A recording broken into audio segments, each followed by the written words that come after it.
Hello, everyone, and welcome to this bonus NAS episode. I am your host for this episode, Jose.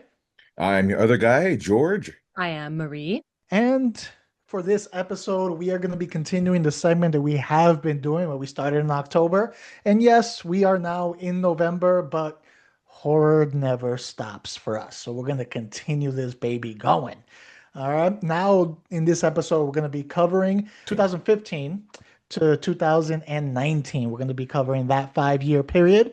In previous episodes, we did cover all the way from 1980 all the way up to 2014. So if you want to check those out, you can find them on Not a Strong Start channel here on YouTube. No further ado, let's get right into it. Let's get right into these movies. And I'm going to start us off here. Surprise, surprise. Surprise, surprise. Surprise, surprise. For my choice, I'm going to be getting on a plane and leaving the US. I'm going to be going international for my choice here. And I choose 2016's Train to Busan. Nice. Ooh. Now, the concept of this wasn't anything new. You know, it had been, what, over a decade since 28 Days Later and Dawn of the Dead remake came out and introduced us to, the fast zombies or the rage creatures.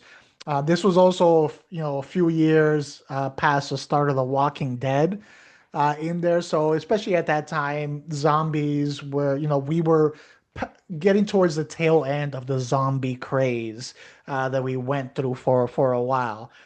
So this, wasn't giving you some new concept that you hadn't seen before. It was just another project with people on the run from zombies. So originality, again, wasn't what made this movie good. To me, it was the characters, like, really made this movie. This movie, it made me really fond of certain characters. It made me really hate other characters. And I discussed in the last episode that what makes a good horror movie or anything like this is what can you make me feel for a character? And it can go in either direction. It can be, I can love a character, I can hate a character, but you got to make me feel something for a character so that whatever is happening has an effect on me as a viewer. And this was able to do it by giving me both sides of the spectrum when it came to how I felt about the characters. I wasn't indifferent. I was invested in their plight, whether I wanted them to survive and make it or I wanted them to be taken out. I'm going to be honest, in a horror movie, if you give me a character that I really dislike, it's, you know, it's an enjoyment to me to be like, "Ooh, take them out. How are you going to take them out? Let me see you take them out." And that has a other, I mean, it sounds psychotic, but it's a whole other level of of entertainment there. And there's a level of satisfaction. Like I just, just took that first bite of a delicious Snickers cheesecake. That is kind of what it is when I dislike a character and it gets to the moment where they get taken out. This, can provide that while also in other moments providing you, the fear of losing a character that you may like or, you've invested in.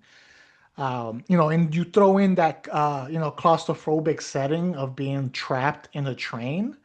And we've discussed this before. Horror can really work if you shorten the setting, if you shrink the location that they're at, because now the environment it's its own villain in there because they're constrained to it. And this is a moving train. You can't jump out of it. You can't. There's only so many areas you can go. You can barely even juke, to try to avoid people because you got seats on the sides in there. So it created that tension. And this movie, that's what it does good. It's tension filled. It's exciting, but then it also manages to be emotional certain Yeah. parts because of the investment that it made you have with these characters. So that's why, even though it wasn't very original in concept, the movie stood out at that time, and it's still rewatchable, and it still holds up, and it still if you're gonna go on a marathon of watching good zombie movies, this has to be on that list. You have to make it through it. So that's why that was my choice. 100% agree with every sentiment you just had. I feel like this movie is also like a roller coaster of rooting for somebody because I feel like in the beginning our main character you don't like them, but by the end of it, like you've like to me, if you can get me to root for and feel for the person I didn't like in the beginning, you've done a phenomenal job. Like I put this up there with like the storytelling of like a Godzilla minus one in that sense of like, wow, I care about these humans so much that I could have watched this without zombies. If Mhm. you got me to that level, you've done a A1 job in my opinion. And that's how I feel with this movie. It's just so freaking good. And like every time I watch it, I get that feeling at the end. It stays the same. I'm just like I'm kind of choked up a bit. Dust storms, running Yeah, by. yeah. So who's Yeah. vacuuming in here right now? I'm watching the movie. Yeah. Marie, have you seen this one? Yes, I have seen it. And only once though, because it is so emotional and just the subject matter dealing with the emotions is something that I can only watch here and there. Because it just really hits me hard.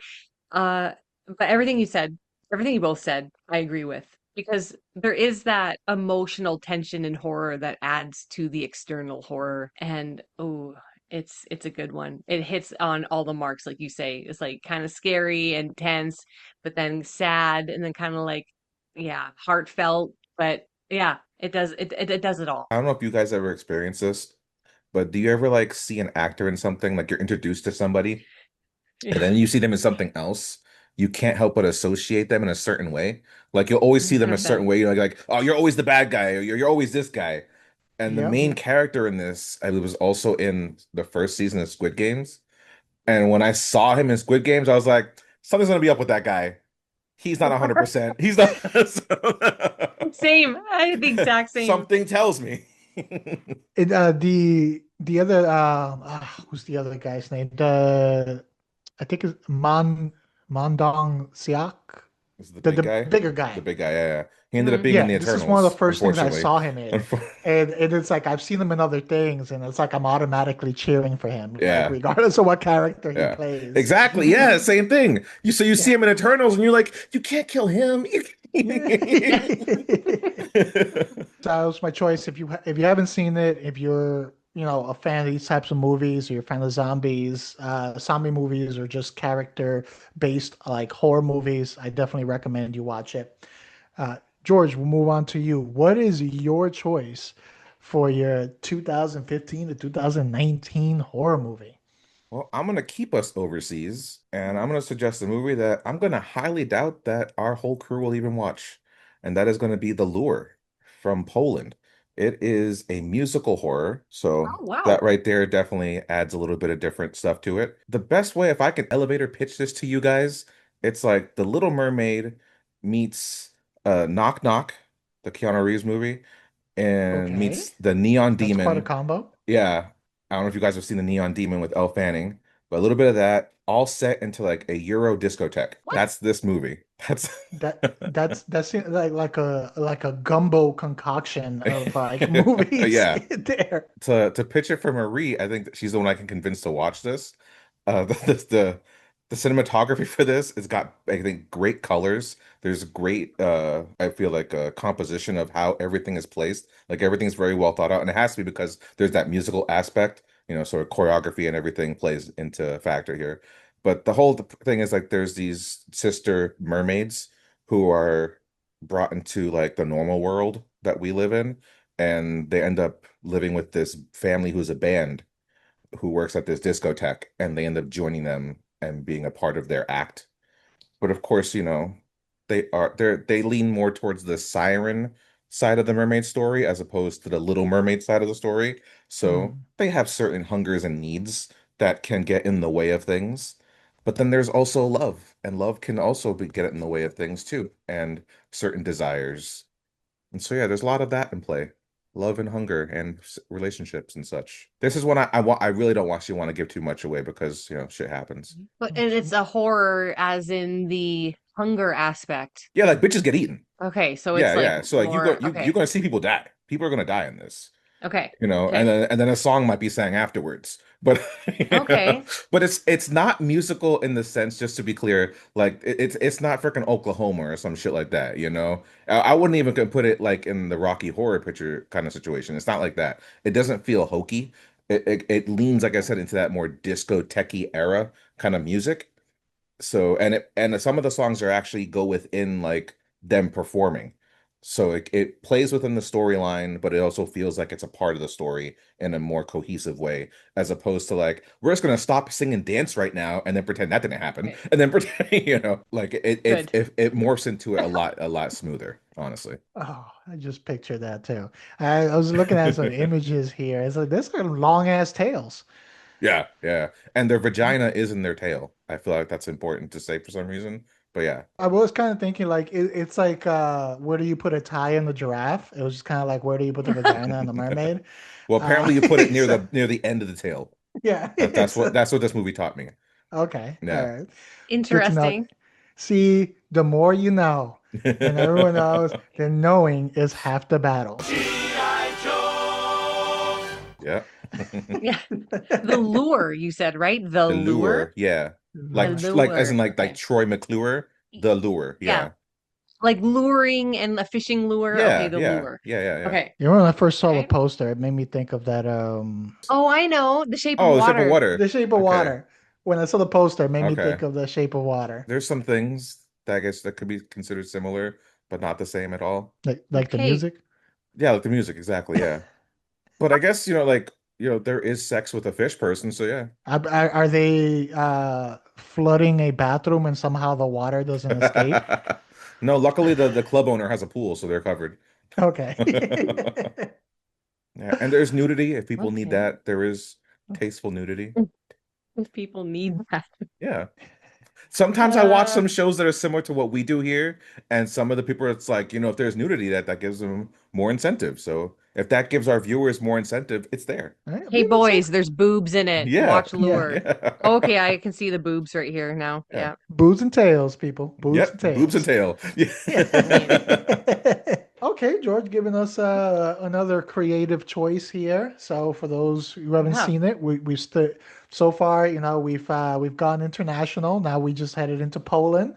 Is Marie gonna bring us back to the States or gonna keep us international here? What is your choice, Marie, for your 2015 to 2019 movie? Oh, mine is just so obvious and typical and back to America. Like, it's just, this is just a movie where I knew I was going to pick it. I didn't even look at any of the other movies that were released during this time because I'm like, nope, Hmm. it doesn't matter. This Wait, is my can I favorite. guess I it? already know. Can I Well, guess you know it? what it is. Of Can course I you can. guess it? Huh? Sure, guess it. Take a guess. Is there a beheading? Yeah, there's a couple actually. There's a couple beheadings. All right, tell us why you chose Hereditary. Okay, well, yes, it's Hereditary. I got, all my favorites are dead giveaways because there's Yeah. something in this room with my favorite on it or on my body. Okay, so Hereditary obviously is my favorite. It's one of my favorite movies in general, not even just horror. And I remember when it came out and I first watched it, and my mind was kind of blown because I don't think I've seen a horror movie that really made me feel kind of like a reignited my flame for horror almost. And like Conjuring did it kind of, and then like Evil Dead, whatever, but there's something about Hereditary that I felt it so deep in my soul and bones where I was like, that movie is gonna stay with me for the rest of my life. It's like I just knew. And Ari Aster has been one of my favorite directors ever since. I think he's just a visionary. And this movie was just so kind of just bold and brave and unapologetic. He's like, I'm doing it, I'm going there, and I'm making this what I want to make it, and this is what you're gonna get. It didn't feel like a normal kind of Hollywood movie. It just felt different to me. And the performances were all, I mean, top notch, award winning. Toni Collette, do we even need to say? She she's perfection.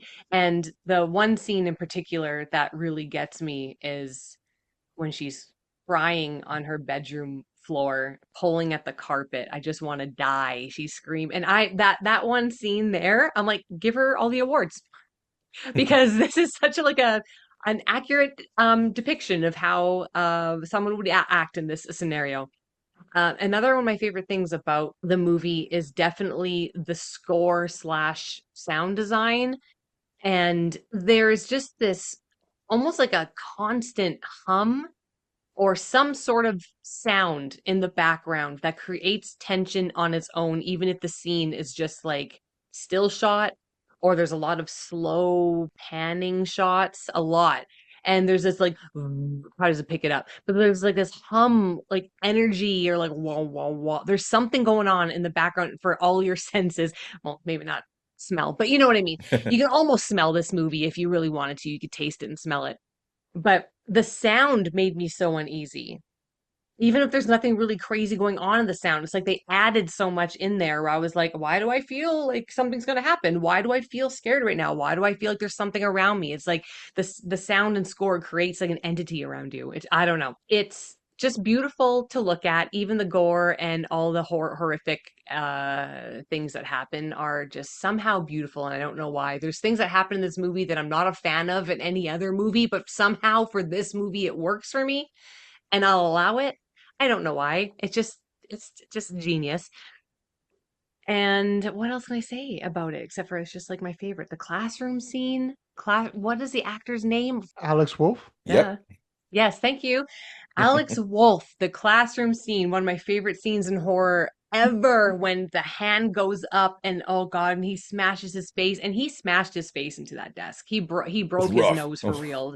There's a lot of blood there that's real blood. And just the dedication from the actors is so good. Gabriel Byrne, is that how you pronounce his name? Yeah. Byrne? Yeah. My heart goes out to this man in this movie. Oh my God, that poor man. That poor man. Every time I watch it, I'm like, this dude has to keep everything together for this family. And he's suffering through the same stuff everybody else is going through, but he has to keep being the strong one. And oh, it's just this movie makes me feel all the feels. And I love a good cult movie, and this is one of the best out there. And this is a movie where I'm not a big fan of nudity in movies, go figure. But this is one of those movies where there's a place for it because it makes you feel uneasy and terrible. Like the nudity in it's like, oh God, I don't want to. This is making it adds to the story. So when it's like in there and it's very fast and it's very dark, but I'm like, okay, this is serving a purpose. When nudity serves a purpose, then I'm like, cool. When it's just there for the sake of it, I'm like, all right, spare me. But you know, I'm a It girl. gives you gym locker But room yeah. discomfort. Yeah. Yeah, it's just kind of, I don't know. That's a whole other topic we can talk about another time, but I'll be alone in it probably. But anyway, Hereditary, it's one of the best movies ever made. And it's really, really disturbing and depressing, but in the best way possible. No, that's a great choice. That was one of the ones I was kind of going back and forth. I had a feeling you were gonna pick it, so I was just like, I'm gonna go with another one. Um, yeah, I still remember the first time watching this movie, and when that scene happened, um, I and I don't do this often. I paused the movie like when it happened. Usually, I'm watching all the way through. I paused it and it's kind of like I like stood up, and when you're like so in shock, you kind of laugh a little bit, but it's like it's not a funny laughing matter, but it was just like, did that? No, no, that didn't. And I like I just kind of paced back and forth like someone insulted me. I was just like, like, I mean, that was the first time watching it, and it was like, if a movie could deliver a unexpected, shocking moment that can create a reaction to that level from you, that says a lot about the storytelling. Especially, we watch enough horror movies that it's rare when we're shocked and surprised because we've seen so much. Either we've seen the way stories play out so much that we can predict the story, kind of see things coming, or we've seen certain elements happen so much that we're desensitized to them. So when they happen, we're like, oh, that was cool, but it doesn't create a reaction. That's the life of horror fans and horror watchers. So if a movie is able to create a moment where it throws you off, if I was like in the seat, I could have fallen back. Like I stood up like if there was a buzzer underneath my ass at that moment and paused it. And I was like, that's when I knew I was like, yes, okay, that was perfect, amazing. And the rest of the movie around, because it's not just that moment. The rest of the movie around that moment is so complete and is so put together. And I believe we've had this discussion, Marie, and it's been covered on our shows in the past when we were talking about different genres of horrors and what they can offer and everything. And I have mentioned before that for me, through all the horror that I have, when it comes to cult related horror movies, that's some of the ones that I find personally the creepiest. It's not monsters, it's not slashers, it's not anything like that. It's cult ones because it's so realistic. It's something that lurks in the shadows of society. While it's not discussed as much as it probably should, there's cults everywhere, and they have been throughout history, and it's something that preys on the vulnerable, and in those who are seeking help or seeking certain things, and they just kind of fall into this trap, this black hole that they can't go out of, to sometimes deadly results in there. And I find that whole concept, it's really unnerving and disturbing. So when you watch these movies, it's like this isn't a fantasy. Like this can literally be happening one town over, and people are not aware of it. Or so that helped a movie like this hit on top of the quality of what was put together on screen and the performance that we have there with one of the greatest modern era scream queens and Colette. So definitely a great choice. The reason I didn't pick this movie is because I didn't think it needed me to talk about it in the most positive way. Because it's like Yeah. it's not like it's not celebrated the world over. I think it's unanimous. Everyone who has seen this movie loves this movie. I've rarely hear someone say something bad about it. I probably know one person who was like, eh. Otherwise, the rest of us are just like, eh. What this was like, what the fuck? This That person's was in a cult and they're trying to undermine it. boy, maybe. Like I watched this at home for the first time when it came out, or well, when it came out on DVD, and I was still working, I think, at the famous Monsters company. So it was actually our whole crew were watching it. Like one of them brought the DVD over, and we all watched it in my home. And so like when the scene happens, it was unanimous. All of us were just like, we were just like, it hit us all at once simultaneously. We all turned into that black person, like, oh damn, yeah, you know. And then, like you, Jose, that here's the difference. Yours was that uncontrollable, unnerving laughter. I laughed at that scene, and the rest of the crew just looked at me like, "What the fuck is wrong with you?" But I can't help if I find something funny. All right, it's how I'm built. But like Marie said, this is one of those scenes where, like, if this was anywhere else, I would have felt differently. So, like, for instance, in the remake of It, the chapter one, when you see that opening scene of Georgie getting his freaking arm bitten off by Pennywise, I've never been a big fan of that scene. I love that movie, but I'm not a fan of that moment because I don't want to see a child get hurt. Like children getting hurt, it's up there with like sexual assault in movies. I'm just not a fan of it. I can't get behind it. I can't enjoy it at all. But for some reason, the setup of this scene, it gets me every time in a good way. Like I like the first time laugh. I don't laugh as much anymore, but now like the impact that scene has on the whole movie, I feel is different than any other movie when you have a scene that's supposed to have the weight that this does and the way it carries on with each character and how they're dealing with that loss. It's like it hits so hard. It's written and acted so terribly well in such a great way. Like I love it also. I feel like this movie was also like you kind of mentioned it in some facet, like it's a renaissance to like new horror. Hmm. Like after this Yeah. movie, or even like around the time of this movie, because there could have been something else. I'm not remembering it, but I feel like this was a turning point where like after this, between like him and Robert Eggers, we started just getting like more punchy freaking horror films that were just like, you know what? We can be a lot more than just a slasher or just a haunting. Like we can take this up a notch in a way where it's just like everyone got to recognize us, you know. And I think this was this A24 also, I think, Yeah. Yeah. right? So it's like, duh. Of course, they're going to be the ones to see greatness where it is, you know. So yeah, I think this is undoubtedly an amazing film. And after this movie, like I watched everything that he makes. I was just like, I have to Yeah. see it. Like, even if it's gonna suck, I don't care. I have to know what you're doing next. This is what Yeah. spurned the phrase. He did it again. He did it again. He did Yes, Yeah. that's it.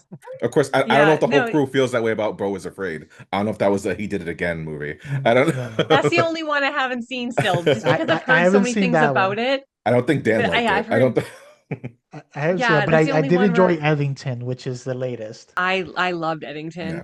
Oh. But yeah, Hereditary is like it's like a horrific, like visceral art piece. Like it's not Yeah. just a horror movie. It's so much more than that. So much more. And I think it was maybe one of the first or one of the first A24. I always used to say A24, and then people make fun of me. A24 movies I saw that's made me be like, I need to watch everything from this, for like from them now. Like I have to. Yeah. It just kind of like awoken something in me, and I think they chose the perfect actress to be Charlie, and also how Charlie is so goddamn weird and awkward, and also you're like, yo, you in on this? With the clicking and the like, it just so when so it sounds terrible, but when something bad happened to her, you were like, "Oh, it was terrible," but it didn't have that same sadness that if it was like a little innocent, like, "Oh, I'm going out to play," like it wasn't like the same. It wasn't the same thing. Like it was very brilliantly written so that it would be super impactful, but you wouldn't be like, "F this movie! How dare it, off a child in that manner?" Like it just felt different. Because I'm with George, where I'm like, if I know a child's gonna get something bad's gonna happen, I just won't watch the movie. But this is one of my favorites, and I don't know, it just did everything right, everything. Yeah. And you don't see that cult thing coming either. It comes out of nowhere, and then you Yeah, that's rewatch the true. movie, and you're like, okay, I think I see it now. Like the little things start to actually, and that's something I love when you can rewatch something and then start seeing the Yeah, pieces, the little breadcrumbs that were there the whole time. It's the toying with the audience. So one thing yeah, is that aspect, how it's able to kind of, for as long as possible, hide the whole cult aspect and not be obvious with it. But even with that one scene that we're talking about, it's the old okey doke, the sleight of hands in that scene. I think that's what makes it work because it's mhm, creating other issues in that scene that you are focused on. There's other dangers. There's tension in that scene already for something completely different. So you are focused. You're looking right the entire time, and then the left hits you. Yeah. And I think that's what makes it work. So there isn't a build up to that moment. There's build up to something else, and then it gets sideswiped. Literally. But yeah, yeah, yeah, but literally, yeah. by that other moment, I think that's what makes it work. And this movie does that a lot. It's in the way it's written and the way it's performed. It toys with the audience. It gets you looking in a certain direction and looking to this direction while it's doing his own little thing. The filmmaker also isn't celebrating that moment. Like he doesn't want you to enjoy that moment. So like comparing again to like the It moment, like where Georgie's arm is bitten off, that was equal to a slasher movie where like you kind of want Yeah. to enjoy the terror and the torment that is happening to that person. Like we're excited when we see Kevin Bacon get an arrow through his throat in Friday the 13th. That's a fun moment. It's not fun what happens to this poor little girl.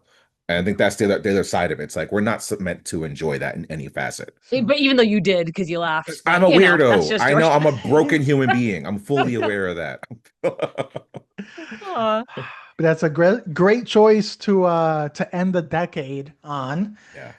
There. So I want to thank those of you that joined us for this bonus NAS episode. If you enjoyed this episode and want to catch any of our previous ones as well as future episodes, make sure that you like, subscribe, and hit that notification button down below so that you can be alerted when we do drop future episodes.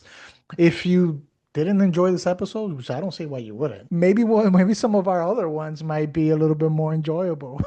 Or yeah, you can find our show on YouTube, Spotify, Apple, wherever else podcasts are found. And if you love all our amazing personalities, even the weird ones that like to laugh at certain disturbing things in the movies, or you just want to hate watch us all the time, you can find us at Not a Strong Start on all social media platforms. As always, we might not always have a strong start, but we guarantee to sometimes, maybe, possibly keep our heads straight and have a strong finish. Until next time.